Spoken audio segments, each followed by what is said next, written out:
This is my first map art, and this is my largest. Over the last 2 years, I've made 93 map arts, but none of them have even come close to the first. The reason for that is wool. So today I want to do something about it. And to do it, I need the best block in the game, magenta glazed terracotta. And the other ones too, I guess.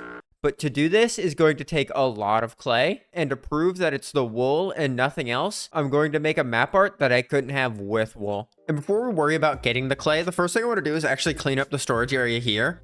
That means moving all of the wool out of these chests and into these shulker boxes. This ended up taking a lot longer than I expected. There was a lot more wool than I thought there would be, and about halfway in, I had the bright idea of changing the entire layout of the storage system. So instead of just taking wool out of chests, I'm now moving just about every item around. Okay, that took 2 hours, but the items have all been moved and I fixed up the layout. The problem I was having with it before is that the gradient was really bad, so it was really hard to find anything in it. Instead, I've split it into 3 groups. We have the terracottas, the materials, and the natural blocks, with the same thing for the grays and the tans. We'll see if it actually makes any difference. But now it's time to get the terracotta, and to replace all of the wool is going to take a lot of clay, 380,000 to be exact, and I'd rather not farm all of that by hand, so we need a farm. Unlike other clay farms you might have seen before, this one needs to be fully automatic because of how much clay I need. If I were to use one like this, I would need 200 shulker boxes of dirt or mud, which would make the entire thing kinda pointless. But I don't want a giant over-engineered one either. I learned my lesson with the shulker farm. Now you may be thinking, how are you going to make clay without placing any blocks? So let's work backwards. Our goal is clay. Now you can mine it, or you can place mud on a block with dripstone underneath, and it will eventually turn into clay. To get the mud, you can use a water bottle on any kind of dirt. But dirt is where it gets tricky. If you grow an azalea tree on moss, it turns into rooted dirt. But to get the azalea tree on the moss without placing one yourself, you kind of just have to gamble for it. When you turn any block into moss, there's a chance that an azalea tree will grow on it. And to get the blocks to turn into moss, we could just use a stone generator. If you put all that together, you get this. Starting over here, we have the stone generator. A piston pushes it to the push limit where a dispenser turns it into moss. If we're lucky, it also spawns an azalea bush. A second dispenser then tries to grow a tree. If it does, the blocks get pushed again, and if not, the pistons will break the moss and whatever is on top of it. Over here, we have a piston to split the dirt off to turn it into mud with this dispenser. The hoppers below take the empty bottle and this dispenser sends a new one. We have another piston to send the mud to the blast chamber if that's what I want, or it gets pushed along through this feed tape with pointed dripstone underneath to turn the mud into clay. To actually break the blocks, I'm just going to use a TNT duper because it seems like Mojang has made them a permanent feature at this point, and most importantly a chunk loader so that the farm is always running. Now you may be wondering where I'm going to get all of the bone meal for this farm. I could set up a moss farm just below it and connect them, but I already have a moss farm and a wither skeleton farm, and both of these have just been building up a massive supply of bone meal. So while I might build one in the future, I don't think I'm going to need it anytime soon. Hey, so some of the farm may look a little off in this next part. That's because I'm having to re-record this entire thing since most of the replay files of me building it got corrupted. So if anything looks a little different, just ignore it. Absolutely nothing bad will ever happen to me or this farm.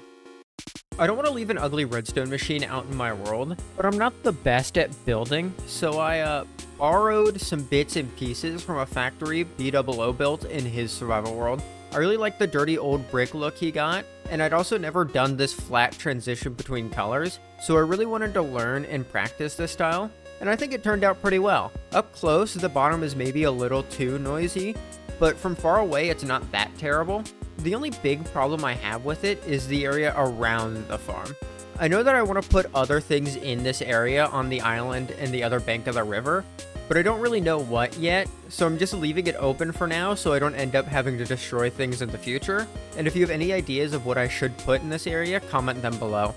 Now, 2 things I think that turned out very well with this are these water tank things that I also borrowed, and the large clay ball mural I made. As for the farm itself, one of the big things I wanted to make sure was the farm wasn't completely hidden. So we have the TNT duper hanging from the crane here, and that blows up the blocks as they emerge from the wall here. And now that everything's done, we can actually turn the farm on. But that would have been too easy. Okay, so I turned it off because the TNT duper has broken. It didn't explode, but the TNT is gone, and I don't know why.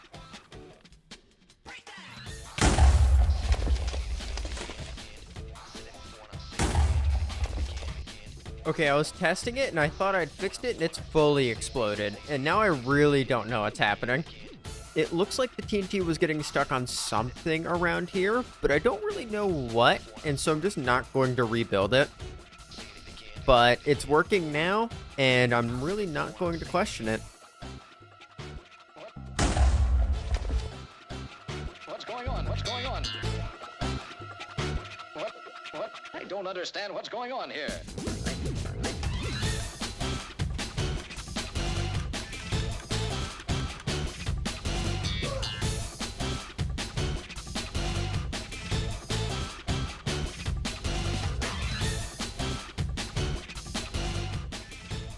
This farm has truly become my own personal hell. Just about every part of it has broken in at least one way, if not several. I had to change out the stone generator because it kept making cobblestone. Only about 1 in 20 of the azalea bushes were actually turning into trees. I messed around with the timing for it a bunch, but I ended up just using an observer clock. It uses a little more bone meal, but I'm fine with that.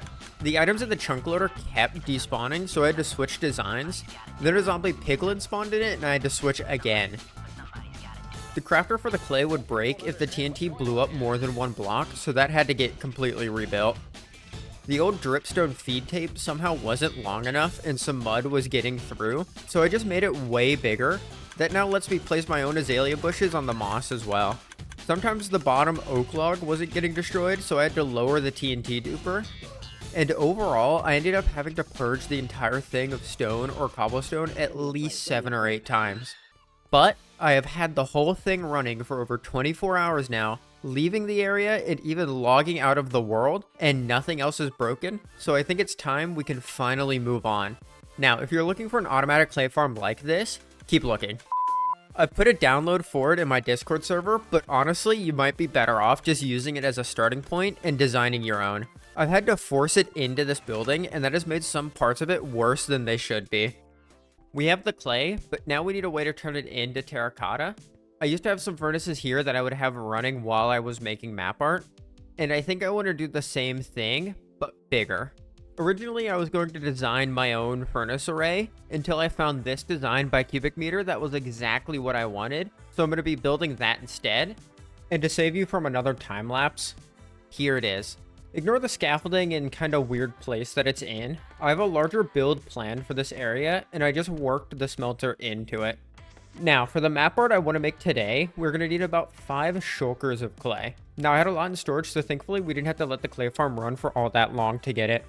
Okay, and while this is running, I want to get the map art that's here cleaned up. This will be our control to see if the glazed terracotta actually makes any difference.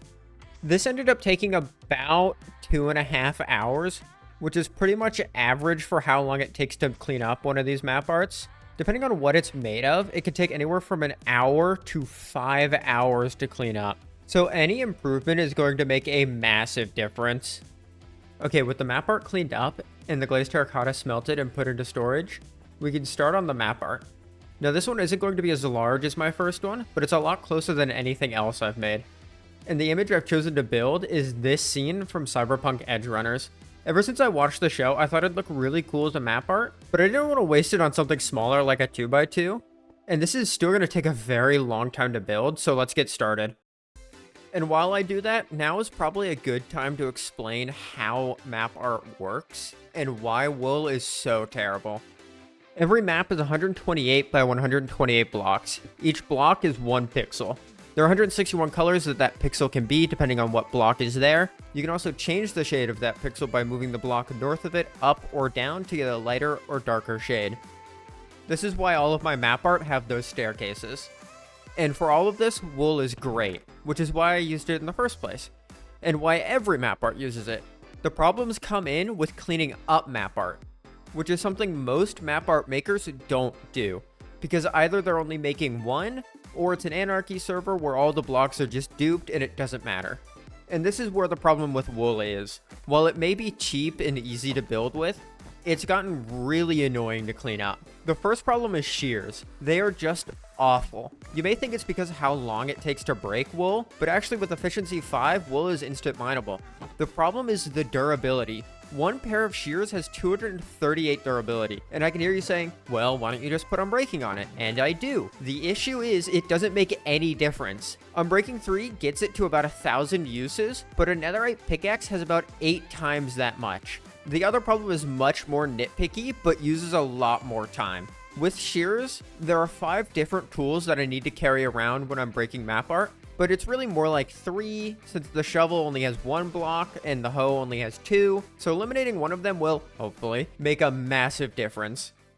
The first map is done, and something I immediately noticed while building is that I like to use the material list here to see what blocks I have left, so I can kind of manage my inventory. And the terracotta is directional, so it doesn't count in here, which isn't that big of a deal, but it is pretty annoying, and I'm gonna have to find a workaround.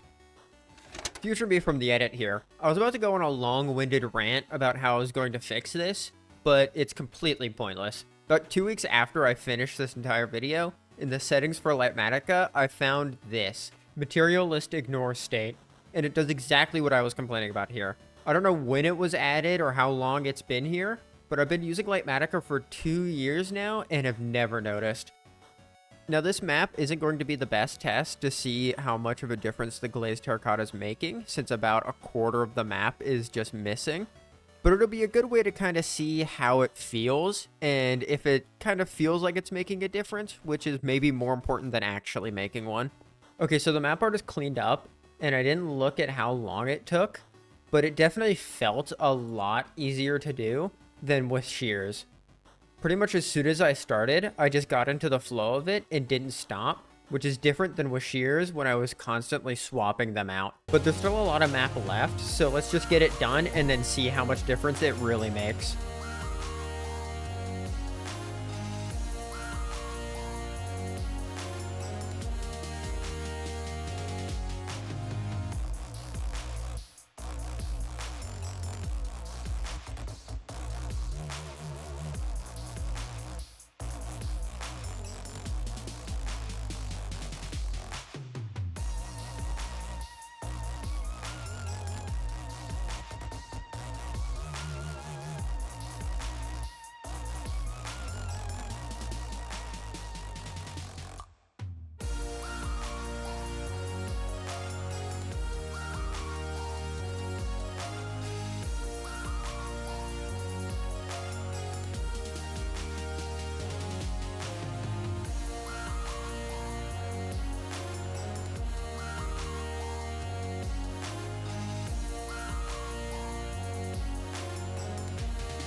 So before we look at the map art, first, did not having the wool actually make any difference? Yes.